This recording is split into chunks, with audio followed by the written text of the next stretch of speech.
Brand new polling continues to show that Governor Ron DeSantis' presidential campaign is a complete and total joke.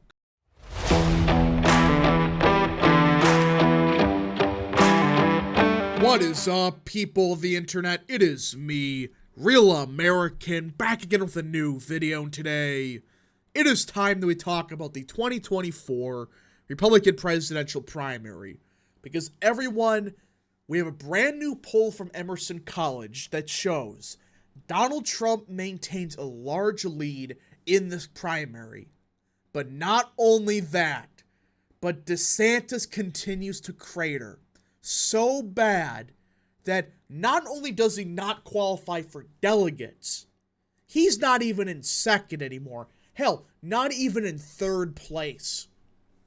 Yeah, this poll has Ron DeSantis in fourth. Absolutely pathetic. But first, before we continue with today's video, I hope you enjoy these type of videos. If you do, smash the like button down below, subscribe, share with your friends, hit that little bell, follow the social media accounts in the description down below, and of course, join the channel today. Guys, just for $1 a month, you can join Real American. This is the best way to support the daily content that we all know and love. So I hope and recommend you join the channel today. Alright, everybody. Now let me be clear about all of this, alright? I am not saying for 100% that DeSantis will take fourth place. I'm not saying that that's a guarantee. With that being said, however, it's getting to a point where the polling trends are indicating that's what might happen. In fact, before people say Emerson College is fake, which it's not, yeah, they had some bad polls in 2022, but it's like people haven't said a word about Washington Post when they had Biden plus 17 in Wisconsin. Nobody says a word about that, but when Emerson College oversamples a Republican, suddenly it's a huge deal. Bullcrap. They had a couple misses, I'm not denying it, but to outright deny the poll because your candidate's in fourth? When, mind you, back in October, POS, piece of shit polling, which is DeSantis' main pollster, showed DeSantis at 12%, with Haley at 18%, and barely in third. It's nearly identical to the Emerson College poll. Look at this. You just changed DeSantis' number to 7 instead of 12. It's identical. You go to Suffolk University, same thing. You go to Insider Advantage, same deal. Identical. His campaign has imploded in the state. So I don't want to hear this crap. It's fake polling. There's mystical data that shows that DeSantis is in second. Every poll except one, not even your own internal, has you in second. Not one except YouGov, which that's barely within the margin of error. Here he's at 7% and nowhere close to even Haley, who has surged in the state. Now, many people are going to be saying, why did this happen? Well, here's my opinion before we read into what the findings were. I really do think the Iowa or bust campaign that DeSantis was running is the dumbest thing you could have possibly done. Because guess what? Sure, it's nice to get that early W, which that's not even going to happen now because Trump's up by 20, 30 in Iowa. But not only that, Iowa's not predictive of Republican primaries. It's not. You know why? It's far more conservative than the rest of the electorate for the primary. It doesn't represent the Republican Party, the primary-wise, like other states do. It just doesn't. It's way more conservative, way more evangelical. It's a lower turnout because of the caucuses. And guess what? whoever wins Iowa, that they bank their entire campaign on it, they don't win the primary. Mike Huckabee, 2008, he won Iowa by a lot, didn't win the nomination. 2012, Rick Santorum banked his campaign on Iowa. Guess what? He didn't win the primary. 2016, Ted Cruz won it by screwing over Ben Carson, but just look at it, he lost the primary. And they banked their campaigns on the state.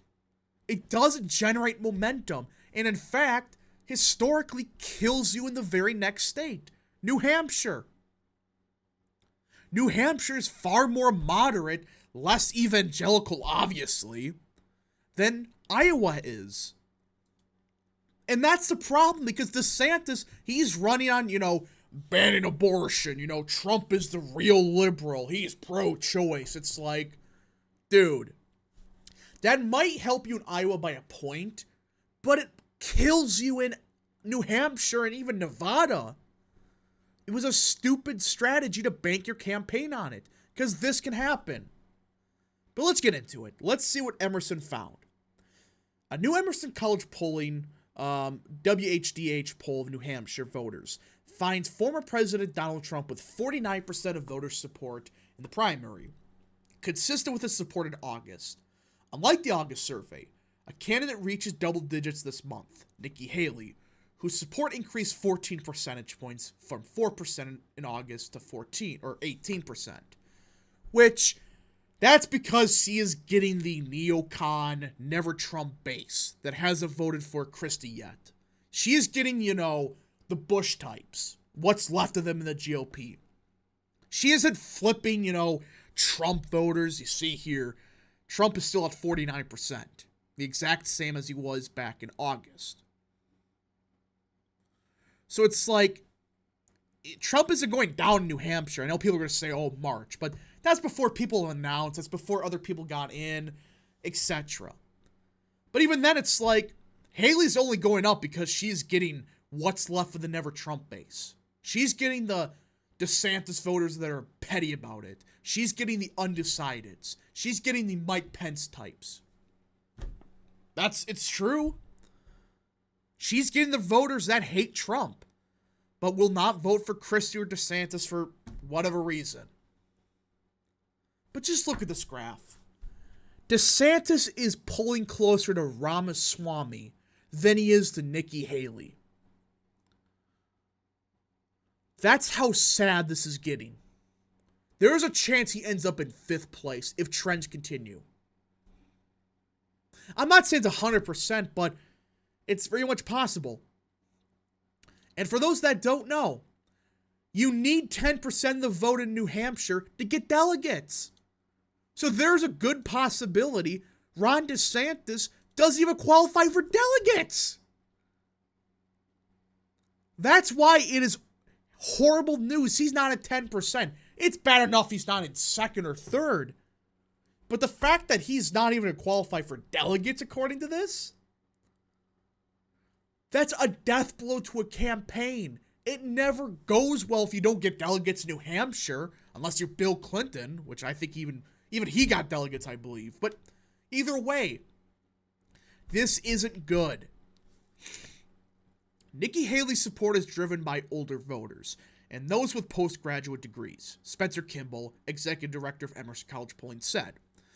While Trump leads across all age groups, Haley gets 21% of the vote from voters over 40, while getting about 8% from voters under 40. And that's what's driving her sudden surge. You're getting these old boomer cons that hate Trump, that they want to go back to the Bush era. They are old, they're what's left of the Reagan voters. Let's be real. They voted for Reagan in 88, or I should say 84, which is 40 years ago. They're getting older, they're dying out. They're going for Nikki Haley because she supports war with Iran. She supports war with China. While Trump's voter base is younger. That's a good thing for Trump and bad news for Haley, because guess what? That means for Trump, the higher their turnout in New Hampshire, the larger this lead potentially gets for him. Because we all know older voters, especially in primaries, they're going to vote. But if the turnout continues to increase like we're projecting, Trump could blow out everybody in New Hampshire like he is. Because he is winning the younger vote, which doesn't turn out that much compared to older voters, by a lot. Kimball also points out that Trump leads among non-college educated voters 57 to 12 for Haley, 12% for Haley. But among college educated voters, Trump leads 35% to 27%. And among those with postgraduate degrees, Trump leads 29 to 26% over Haley. And this proves my point. This is just the Bush voters. They're the Reagan voters that are dying out. They're old. They have advanced degrees. They don't represent the average electorate. They don't. And that's why I'm saying Nikki Haley would get crushed in a real general election, even against Biden. Because you're only getting support among post-grads, college-educated voters, old voters. If turnout's high, you are screwed in that circumstance. Republican primary voters were also asked to name their second-choice candidate in the race. 22% selected DeSantis, 18% selected Haley, and 15% selected Ramaswamy. I mean, you just start looking at it, it's like, Haley may have a floor of 18%. Hell, DeSantis may be able to pick up some steam. I'm actually shocked by that. But it should show you two things. One, the DeSantis campaign made a big mistake.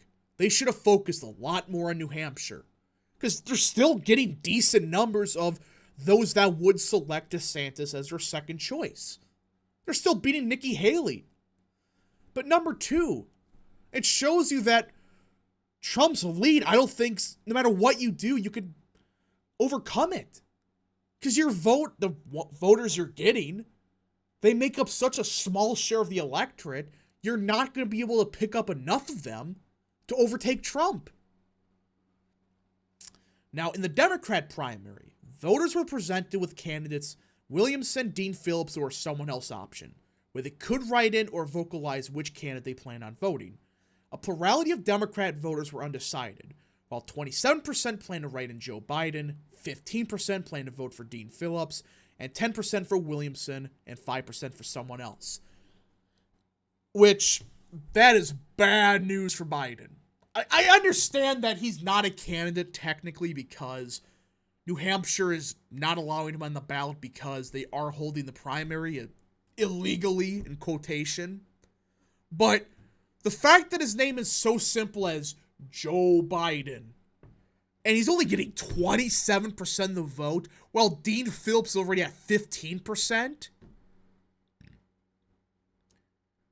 Biden, I would start getting a bit worried. If you lose New Hampshire as the incumbent president, I don't care that you're technically not on the ballot. If you somehow lose New Hampshire in the primary, what does that tell you about how well-liked Biden is? Kimball notes, as Biden is not officially on the ballot in New Hampshire, Democrat primary voters appear to be confused on which candidate to support and how to vote for them. That's a big problem for Biden. That he can't even do good with a write-in vote. Yeah, 27% is impressive, but as the president of the United States, that should not be 27%. Let's be real. If Donald Trump had a write-in campaign in 2020's primary because he got kicked off the ballot in, say, New Hampshire, you know damn well he was going to get a 55% of the vote at least. At bare minimum, he would get a majority. The fact Biden's struggling to even crack 30, and Dean Phillips, who announced 2 weeks ago he's running, he's already at 15%? That's not a good sign. Not a good sign at all for Biden. But anyways, folks, this is still a couple months out from now. We just got to see what happens, but some of these numbers should make Biden worry about next year. And the fact that Trump is up by so much in his primary, and the fact that it's not budging everybody. This lead isn't budging.